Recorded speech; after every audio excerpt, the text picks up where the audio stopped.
তো হেই ভিউয়ার্স, কেমন আছেন সবাই? আশা করব সবাই ভালো আছেন। তো আজকে আমরা এক্সপ্লেইন করছি দ্য হুইস্কি রবার মুভিটা। আর এই মুভিটা বানানো হয়েছে একটা চোরের গল্প নিয়ে। যারা চুরির মুভি দেখতে পছন্দ করেন তাদের জন্য এটা একটা মাস্ট ওয়াচ মুভি। সো চলুন কথা না বাড়িয়ে শুরু করি আজকের ভিডিও। তো এই গল্পের শুরুতে আমরা দেখতে পারি আকিলা নামের একটা লোককে, যে কিনা হুইস্কি খাচ্ছিল। আসলে সে হচ্ছে একজন রবার। সে চুরি টুরি করেই নিজের জীবনযাপনের জন্য টাকা পয়সা ম্যানেজ করে। তবে আজকে যখন সে একটা ব্যাংকে আবারও চুরি করতে যায়, তখনই সেখান থেকে সেন্টটা কাট হয়ে যায়। আর আমরা দেখতে পারি লাজলো নামের একটা পুলিশ অফিসারের সাথে সে বসে একটা মিটিং করছে। আসলে তখন আমরা জানতে পারি যে লাজলো আটিলাকে গ্রেপ্তার করে নিয়েছে, কারণ যখন সে ব্যাংকে ডাকাতি করতে গিয়েছিল তখন সেখানে লাজলো উপস্থিত ছিল। আর তখন আমরা এই ব্যাপারটাও জানতে পারি যে বিগত 4টা বছরে সে 26টা ব্যাংকে ডাকাতি করেছে। আর এই ডাকাতির জন্য সরকার পুরো পাগল হয়ে তাকে খুঁজছিল। তবে যাই হোক, তখন আমাদেরকে দেখানো হয় আটিলার ছোটবেলার সিনগুলো। আসলে ছোটবেলায় আটিলা কেমন ছিল আমরা জানতে পারি। আটিলার বাবার কাছে তাকে পালার মতো টাকা পয়সা ছিল না, এই জন্য তার বাবা তার উপরে নির্মমভাবে টর্চার করত। আর একটা ফ্যামিলির কাছে তাকে সেল করে দিয়েছিল যাতে সেই ফ্যামিলিটা তাকে পালতে পারে। তবে যেই ফ্যামিলি তাকে অ্যাডপ্ট করেছিল সেই ফ্যামিলিও কিছুদিন পরে তার টর্চার সহ্য করতে না পেরে তাকে অন্য একটা স্কুলে পাঠিয়ে দেয়। আসলে এইটা ছিল একটা স্পেশাল স্কুল। আর এই স্কুলটা আটিলার জন্য কোনো জেলের চাইতে কম ছিল না, কারণ এইটা একটা জেলের চেয়েও ভয়ঙ্কর স্কুল ছিল। এখানে বাচ্চাদের উপরে নির্মমভাবে টর্চার করা হতো, তাদেরকে বিভিন্ন রকমের জঘন্যতম পানিশ দেয়া হতো। যাই হোক, অনেকগুলো বছর পরে ফাইনালি আটিলা আর্মিতে জয়েন করে নেয়। আর এই আর্মিতে যখন তাকে ট্রেন করা হচ্ছিল তখন তাকে শেখানো হয় কিভাবে বন্দুক চালাতে হয়। তো এরপরে ফাইনালি তাকে আর্মিতে জয়েন করার পরে একটা জেলে জব দেওয়া হয়। আর যখন আটিলা একদিন রাতের বেলায় জেলে ডিউটি করছিল তখন সে উপর থেকে দেখতে পারে 2টা কয়েদি পালিয়ে যাচ্ছে। সে 2টা কয়েদির উপরে নিশানাও করে, তবে কোনোভাবেই সে তাদেরকে শ্যুট করতে পারছিল না। তবে তখন তার অন্য সহকর্মীরা সাইড থেকে তাদেরকে শ্যুট করে মেরে ফেলে। আর এগুলো দেখার পরে আটিলা পুরোপুরি শকড হয়ে যায়। সে তখনই চিন্তা করা শুরু করে যে মানুষ এত নির্দয় কি করে হতে পারে, একটা মানুষ আরেকটা মানুষকে খুন কি করে করতে পারে। আর এই জন্য সেই রাতেই সে সিদ্ধান্ত নিয়েছিল সে আর কোনোভাবেই আর্মিতে থাকবে না। এই জন্য সে সেখান থেকে পালিয়ে চলে আসে। সে একটা ট্রেনের নিচে শুধুমাত্র একটা বেল্টের মাধ্যমে ঝুলে চলে আসে অন্য একটা শহরে, যেই শহরের নাম ছিল বুদাপেস্ট। এখন এখান থেকেই আটিলা তার নতুন জীবনটা শুরু করে। আর তার আইস হকি খেলার যেই স্বপ্নটা ছিল সেই স্বপ্নটাও সে এখানে পূরণ করে। আসলে যেহেতু আকিলার কাছে এখানে থাকার মতো কোনো জায়গা নেই, এই জন্য সেই মাঠটা পরিষ্কার করার চাকরি নিয়ে নেয়, যাতে করে অ্যাটলিস্ট এখানে সে থেকে খেলতে পারে। আসলে আটিলা এখানে প্রত্যেকদিন প্র্যাকটিস করতো, এখানে সব কিছু পরিষ্কার করতো, আর ছোটোখাটো যেই কাজকর্ম আছে সেগুলো করতো। তবে আস্তে আস্তে করে তার টিম মেম্বারদের সাথে তার খুবই ভালো একটা ফ্রেন্ডশিপ হয়ে যায়। এই জন্য সে তার টিম মেম্বারদের সাথে একদিন একটা বারে পার্টি করার জন্য আসে। তবে যখন এখানে সবাই আনন্দ ফুর্তি করছিল, কথাবার্তা বলছিল, তখনই আটিলা বাইরে একটা মেয়েকে দেখতে পারে। এই মেয়েটাকে দেখার পরেই সে তার প্রেমে পড়ে যায়। এই জন্য সে দৌড়ে যায় তার সঙ্গে কথাবার্তা বলার জন্য। আর যখন সে গিয়ে তার সাথে কথা বলে তখন সে জানতে পারে এই মেয়েটার নাম হচ্ছে ক্যাটা। তবে যাই হোক, এরপরে সে ক্যাটাকে নিয়ে একদিন মুভিও দেখতে যায়। তবে সেখানে সে গিয়ে দেখতে পারে তার কাছে পপকর্ন কেনার টাকা পর্যন্ত নেই। আর এই জন্য সে ক্যাটার সামনে খুবই লজ্জিত হয়। এই জন্য ফাইনালি সে সিদ্ধান্ত নেয় যেই কোনো মূল্যে সে কাজ করবে। তবে এই দেশে কাজ করার জন্য তার এই দেশের নাগরিক হওয়া বাধ্যতামূলক। এই জন্য সে চলে আসে ইমিগ্রেশন অফিসে। আর এখানে এসে সে জানতে পারে যে এখানে নাগরিকত্ব পেতে হলে তার নিজের দেশ থেকে সমস্ত ডকুমেন্টগুলো নিয়ে আসতে হবে। তবে আটিলার জন্য তার নিজের দেশে ব্যাক করা ছিল সমুদ্রের মধ্যে ঝাঁপ দিয়ে মৃত্যুবরণ করার সমান। তো এরপরে পরদিন সকালবেলা যখন আটিলা আর তার টিম মেম্বাররা জিমের মধ্যে জিম করছিল, তখন আটিলা গিয়ে তার একটা ফ্রেন্ডের সাথে কথাবার্তা বলে। আসলে তার এই ফ্রেন্ডের নাম হচ্ছে জিরো। সে জিরোর কাছে সাহায্য চায় তাকে নাগরিকত্ব দিতে সাহায্য করার জন্য। আসলে জিরোর একটা আঙ্কেল ইমিগ্রেশন অফিসে কাজ করে, এই জন্য যদি সে তাকে সাহায্য করে তাহলে হয়তো বা টাকার মাধ্যমে সে নাগরিকতা পেয়ে গেলেও যেতে পারে। অ্যান্ড ফাইনালি সৌভাগ্যবশত জিরো রাজি হয়ে যায়। আর এরপর সে তার আঙ্কেলের সাথে একটা মিটিং তাকে ফিক্স করিয়ে দেয়। আমরা দেখতে পারি আটিলা কিছু টাকা আর তার ছবি নিয়ে চলে আসে তার আঙ্কেলের সঙ্গে মিট করতে। তবে তার আঙ্কেল এত কম টাকা দেখার পরে তাকে বলে যে এত কম টাকায় তো আমি নর্মালি কাজ করিই না, তাছাড়া যদি আমি তোমার জন্যও করি তবুও এই টাকায় হবে না, তোমার আরও বাড়তি টাকা লাগবে। তবে আটিলা তাকে অনেকভাবে বোঝানোর ট্রাই করে, কারণ বেচারার কাছে আর কোনো টাকা ছিলই না। এই জন্য ফাইনালি তার আঙ্কেলও রাজি হয়ে যায়। আর সে তাকে প্রমিস করে যে আচ্ছা ঠিক আছে, তোমার নাগরিকত্বের ব্যবস্থা আমি করে দিচ্ছি। তবে এরপরে যখন আটিলা প্র্যাকটিস করে বাসায় ব্যাক করে তখন সে টিভিতে দেখতে পারে তার দেশের যে ডিক্টেটর ছিল তার তো মৃত্যু হয়ে গেছে। এখন এইটার জন্য সে আরও বেশি টেনশনে পড়ে যায়, কারণ এই মৃত্যুর জন্য দেশের মধ্যে একটা কোলাহল শুরু হয়ে গেছে। আর এই জন্য তার দেশ থেকে কাগজপত্রগুলো আসতে অনেকটা লেট করবে। আর এই জন্য তার নাগরিকত্ব পেতে অনেকটা লেট হবে। আর তাছাড়া সবচেয়ে ইম্পর্টেন্ট ব্যাপার হচ্ছে সে এই ভয় পাচ্ছিল যে তাকে যেই কোনো সময় না ধরে আবার তার দেশের মধ্যে পাঠিয়ে দেয়া হয়। তবে যাই হোক, এরপরে কেটা আর্টিলাকে তার বাবা মার সঙ্গে মিট করতে নিয়ে যায়। আর যখন তারা কথাবার্তা বলছিল তখন তার বাবা মা তাকে তার কাজ আর তার ভবিষ্যৎ প্ল্যান সম্পর্কে কোয়েশ্চেন করে। এগুলো শোনার পরে তার কাছে কোনো অ্যান্সারই ছিল না। আসলে কেটা অলরেডি একটা ভালো জব করতো, আর যখন আর্টিলা এগুলো জানতে পারে তখন তার মনটা আরও বেশি খারাপ হয়ে যায় আর সে লজ্জিত হয়ে এখান থেকে নিজেই উঠে চলে যায়। তবে এগুলোর জন্য কেটাও তার বাবা মার উপরে একটু বেশিই রাগ করে। তো এর কয়েকদিন পরে আর্টিলা চলে আসে একটা পোস্ট অফিসে কিছু কাজের জন্য। তবে এখানে এসে সে একটা জিনিস লক্ষ্য করে যে এখানে তো একটা গার্ডও নেই। আর এই জন্য তখন প্রথমবারের মতো তার মাথার মধ্যে চুরি করার প্ল্যানিংটা আসে। এই জন্য সে চলে আসে বাজারে, আর বাজারে এসে উইক টু উইকের মাধ্যমে সে ট্রাই করে তার বেসটাকে চেঞ্জ করে ফেলার জন্য। আর সেখান থেকে নকল পিস্তল কিনে সে বাসায় চলে আসে, আর সে তার পুরোপুরি বেসটাকে চেঞ্জ করে একটা পুলিশ অফিসারের বেস নিয়ে নেয়। তবে যেহেতু এখনও তার মনের মধ্যে খুবই ভয় ছিল, এই জন্য সেই পোস্ট অফিসে চুরি করতে যাওয়ার আগে সে পুরো বোতল একটা উইস্কি খেয়ে নেয়, যাতে করে তার মধ্যে যেই ভয়টা আছে সেটা দূর হয়ে যায়। এরপরে যখন আর্টিলা পোস্ট অফিসে যায় তখন পোস্ট অফিসের মানুষজনও বিশ্বাস করতে পারছিল না যে সে চুরি করবে, কারণ তার মুখের অবস্থা খুবই খারাপ হয়েছিল। সে এতটাই ভীত হয়েছিল যে সে ঘামছিল। তবে একটু পরে আর্টিলা সেই নকল বন্দুক দেখিয়ে সমস্ত লোকজনকে একটা রুমের মধ্যে বন্দি করে দেয়, আর সমস্ত টাকাগুলো নিয়ে সে সেখান থেকে পালিয়ে চলে আসে। সে পালিয়ে একটা রেল লাইনের সুড়ঙ্গের মধ্যে ঢুকে পড়ে, যাতে করে পেছন থেকে কেউ তাকে ফলো করতে না পারে। আর সেখানেই সে তার সমস্ত জিনিসপত্রগুলো ফেলে দেয়, তার জুতা জামা কাপড় পর্যন্ত সেখানে সে ফেলে দেয়। আর এরপর যখন সে সেখান থেকে বাসায় ব্যাক করে তখন সে দেখতে পারে যে সে অনেকগুলো টাকা অলরেডি চুরি করে নিয়ে এসেছে। এখন এতগুলো টাকা পাওয়ার পরে এই টাকাগুলো দিয়ে সে ফুর্তি করা শুরু করে। সে বিভিন্ন রেস্টুরেন্টে গিয়ে খাবার দাবার খাওয়া শুরু করে, আর তাছাড়া সে তার ফ্রেন্ডের দেনাটাও পরিশোধ করে দেয়। আর যেহেতু কুকুরের পেটে ঘি হজম হয় না, এই জন্য এই টাকাগুলো পাওয়ার পরে সে দ্রুত গিয়ে একটা গাড়িও কিনে ফেলে। সে এটাও চিন্তা করে না যে এটা কিনলে সে ফাঁসতে পারে। তবে এরপরে অনেক দিন পরে সে গিয়ে মিট করে তার গার্লফ্রেন্ড কেটার সাথে। যখন কেটা তাকে দেখতে পারে তখন সেও শকড হয়ে যায়, আর সে তাকে কোয়েশ্চেন করে যে এতদিন তুমি ছিলে কোথায়। তখন সে বলে যে আমি এতদিন শুধু টাকা কামানোর ট্রাই করছিলাম, যাতে করে তোমার বাবা মার সামনে গিয়ে আমি বলতে পারি যে আমি এই কাজটা করি আর আমার ভবিষ্যৎ প্ল্যান হচ্ছে গিয়ে এইটা।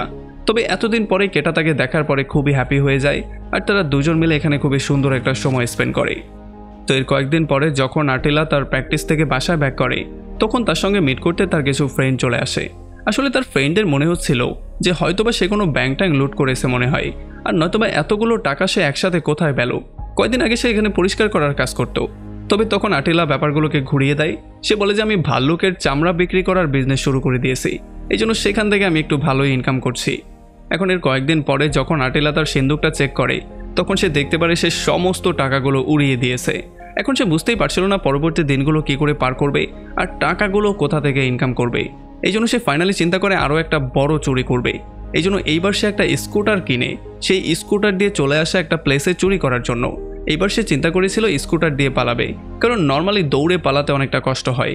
তবে যখনই সে বিল্ডিংয়ের মধ্যে চুরি করতে ঢুকছিল তখন সে এই ব্যাপারটা একেবারেই খেয়াল করেনি যে এখানে একটা গার্ড অলরেডি দাঁড়িয়েছিল। আর যখন সে চুরি করে বাইরে বেরিয়ে আসে তখন এই গার্ডটাকে দেখতে পারে, আর যখন সে পালিয়ে যাওয়ার ট্রাই করে তখন এই গার্ডও তাকে ফলো করা শুরু করে। তবে দুর্ভাগ্যবশত তখনই একটা গাড়ি এসে আর্টিলার উপরে উঠিয়ে দেয়। আর্টিলা সেখানে পড়ে একটু আহত হয়ে যায়। তবে তবুও কোনো রকমে সে আবারও উঠে পালিয়ে যাওয়ার ট্রাই করে, কিন্তু গার্ডও কোনো রকমে তার পিছু ছাড়ছিল না, সে তাকে ফলো করেই যাচ্ছিল। তবে এরপর সে কোনো রকমে নদীর মধ্যে গিয়ে লাফ দিয়ে ফাইনালি তার জীবনটা সেভ করে। আর এরপর থেকে প্রত্যেকটা দিন প্রত্যেকটা সপ্তাহ সে বিভিন্ন ব্যাংকে গিয়ে চুরি করত, আর সেই চুরির টাকাগুলো এনে এক জায়গায় জমাতো। একটা সময় সে এতগুলো টাকার মালিক হয়ে গিয়েছিল যেগুলো সে কখনো স্বপ্নেও কল্পনা করেনি। সে পুরো কোটিপতি হয়ে গিয়েছিল। তবে যতবারই সে চুরি করতে যেত ততবারই সে একটা উইস্কির বোতল খেয়ে নিত, যাতে করে তার মনের মধ্য থেকে ভয়টা চলে যায়।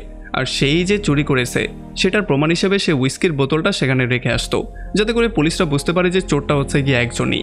আর যেহেতু এই বোতলটা সেখানে পড়ে থাকতো এই জন্য খুব শীঘ্রই টিভিতে সে দ্য উইস্কি রবার নামে পরিচিত পেয়ে যায়।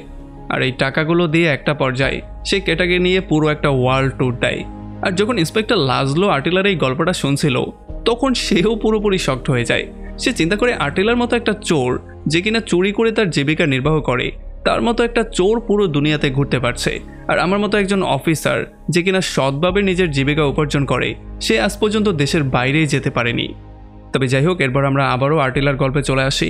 আমরা দেখতে পারি যখন আর্টিলা তার হকির প্র্যাকটিস করছিল তখন তার দেখা হয় কোচের ছেলে গাজার সাথে।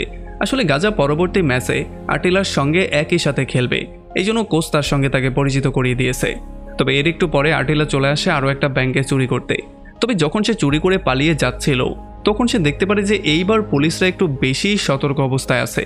এই জন্য তারা চারপাশে ক্যামেরা লাগিয়েছে, চারপাশে বিভিন্ন রকমের গার্ডদেরকে মোতায়েন করে রেখেছে।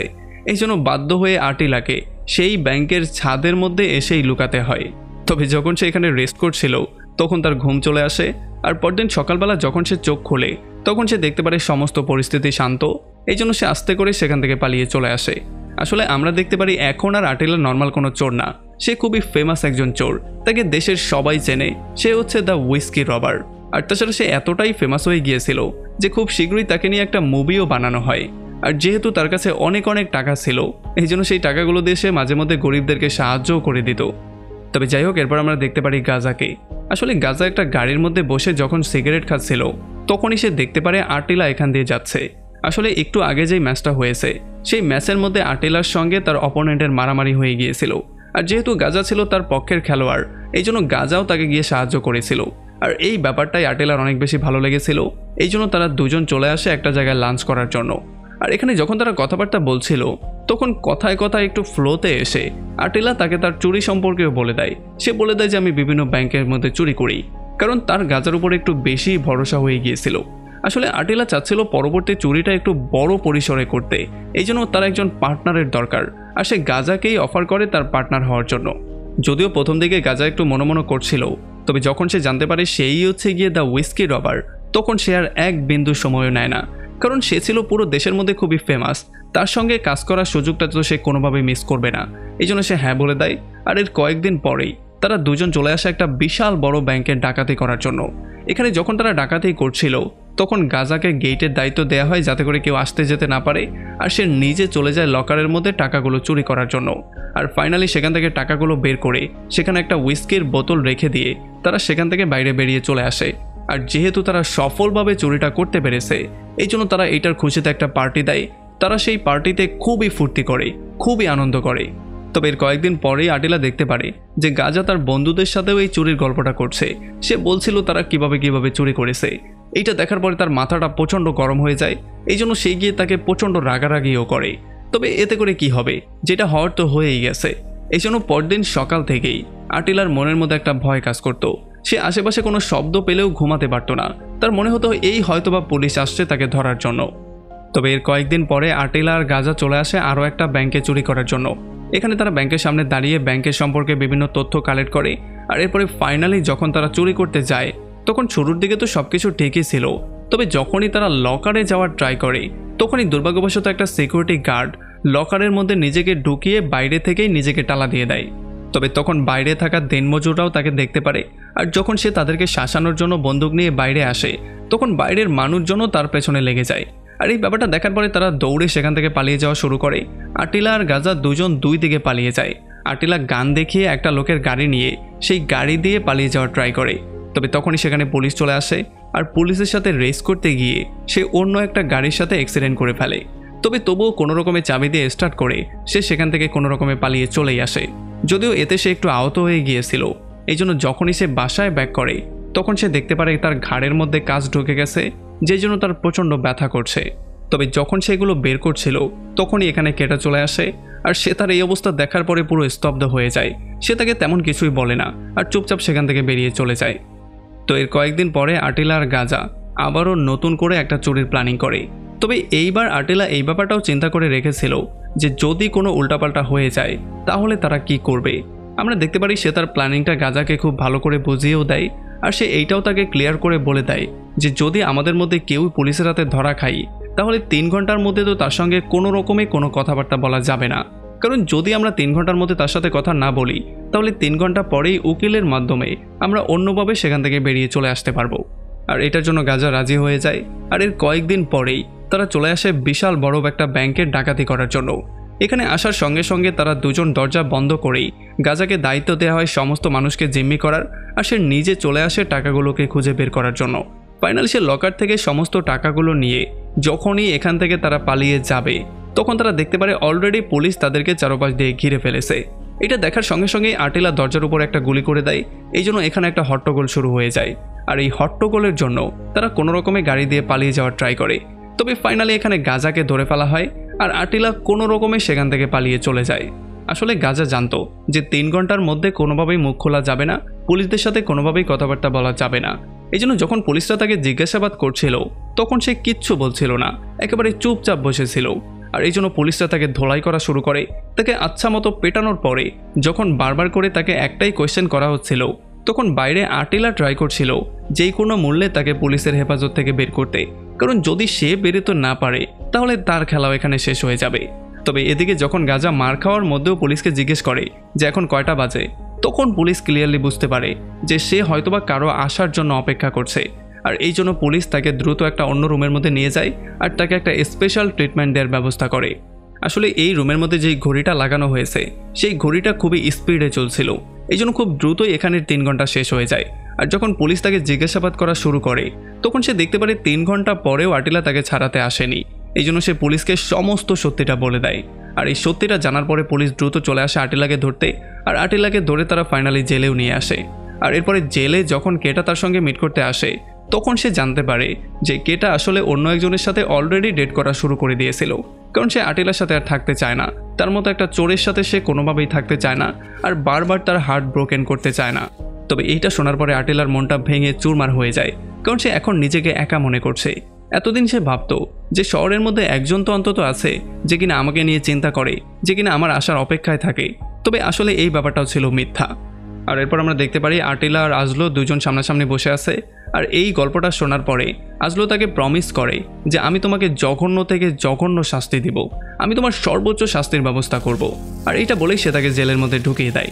তবে আটিলা জেলের মধ্যে গিয়েও শান্ত বসে থাকতে পারে না।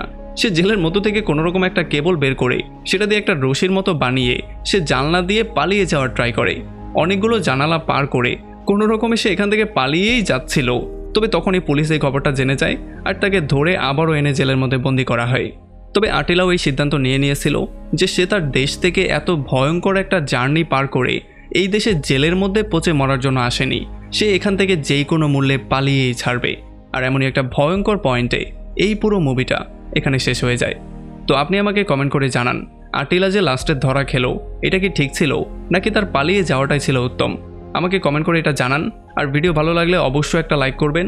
এখনও যদি আমাদের চ্যানেলটা সাবস্ক্রাইব করে না থাকেন তাহলে প্লিজ করে ফেলুন।